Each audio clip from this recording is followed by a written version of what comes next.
કાયમ બોલ્યો છું 1-2 કરોડની 5 કરોડની 7 કરોડની 15 કરોડની પ્રોપર્ટીમાં ભાઈઓના ફળિયામાં દિવાલના પાયા ખોદાય છે અટાણે 15-25 કરોડની પ્રોપર્ટી માટે થઈ અને પાયો ખોદાય છે. સાંભળવા જેવી વાત તમને કરું, સમજદાર છો એટલે જેને લાગે એને સલામ છે, ન લાગે એને કાંઈ ફેર નહીં પડે.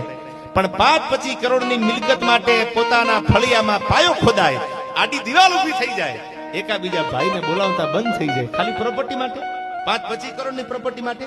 હવે સાંભળી લીજો, 14 વર્ષનો વનવાસ જેથી રાઘવને આપ્યો ને તેથી લોભિયા માણાના ઘરે જેમ મહેમાન રજળતા હોય એમ અયોધ્યાની ગાદી રજળતી હતી. ગાદીને સંભાળવાળું કોઈ નહોતું. કોઈ ભરતને કીધું ભરત ગાદીએ તો બે, એ કે મારો ભાઈ નો એનું ગાદીએ બેહું. આનું નામ ભાઈનો પ્રેમ છે. આવો પ્રેમ કરતા શીખી જાજો. મારો ભાઈ નથી અને મારા ભાઈ વગર બેકાર મને કડવું લાગે કાગડા. મારો ભાઈ રામ છે મારાથી મોટા, અને મારો ભાઈ ન હોય અને અયોધ્યાની ગાદીએ બેહું ને તો મારી જનતાનું ધાવણ લાગે. મારાથી બેહાય નહીં.